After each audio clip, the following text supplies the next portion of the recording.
AOC. Alex Andrea Ocasio-Cortez. Or is it Ocasio? I've heard that pronounced. I don't know. Let's see what she has to say. And it also cuts to the basic structure of our democracy, if you can call it that. Because when you have a presidency that's not determined by a popular vote, when you have a Senate where tens of millions of people more can vote for one candidate, one party, and still be in the minority, where even in the House of Representatives that's supposed to represent our population, that it gets gerrymandered to all hell once every 10 years in order to ensure an outsized minority rule and voice in both the House, the Senate, and the presidency. It is becoming increasingly difficult for people to defend the stance that we live in a democracy, in a true one. And what the real truth of the matter is when you look at the fact that our elections are bought, that corporations have, and lobbies, powerful corporate lobbies, have more say in our legislation than everyday people, we are living in oligarchy that has its democratic moments. So this went a little viral a couple days ago. And now, first of all, I agree. But let's also be real. We've never lived in a democracy. Ever. There have been precisely 0 seconds throughout the entire United States history that we've been a democracy. Right? Technically speaking, we are a constitutional republic. Right? But we've never been a democracy. It's never happened. Right? Like, so the idea that it's had democratic moments,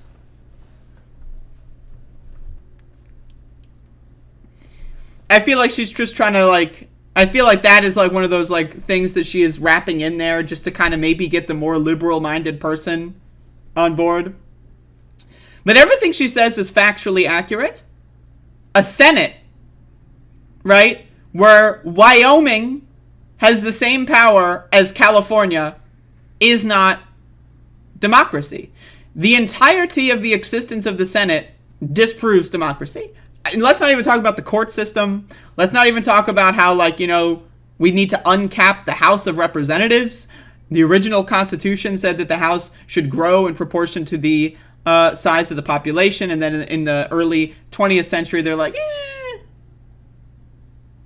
But as long as the Senate exists, there is no democracy. It's impossible. You literally cannot possibly have a democracy with the Senate.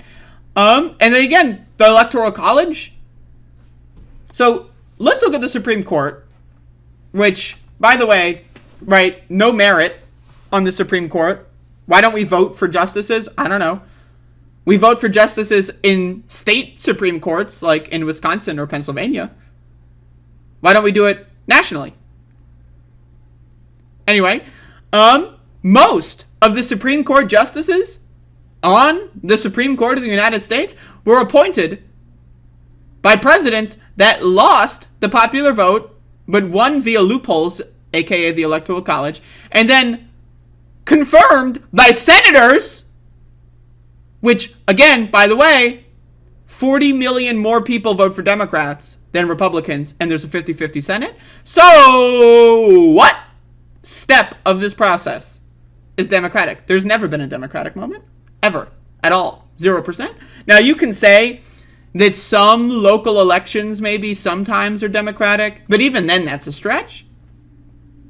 This country is garbage. This country is trash. Anyone who thinks America is a good country is a fucking idiot. And that's just that. I understand AOC is a member of the American government, so Can you really expect her to go out there and say death to America? Probably not. But let's be real. The only intellectual position is that this country is trash. It is shit on my shoes. That's it. Anyone who's going to try to dabble in American exceptionalism, they're a fucking idiot. They are not an intelligent person. They've lost the plot. They're a religious zealot for the institutions of America. Now, can you say America has some decent things about it? Sure. It's not 100% evil. Every aspect is evil. The people that live here, some of them are okay. We got some cool cities in the U.S.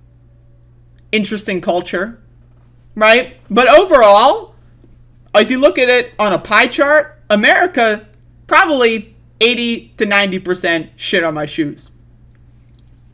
Like, you ever step in a big pile of dog shit, and then maybe, like, it'll get, like, you know, maybe you won't get it on your toe part of your shoe, or maybe the heel.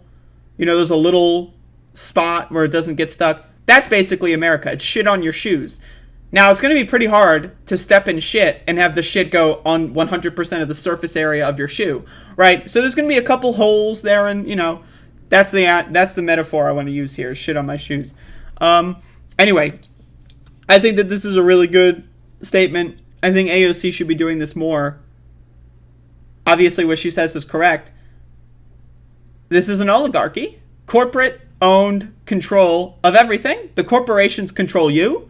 They control what you see. They control what you read. They control who you vote for.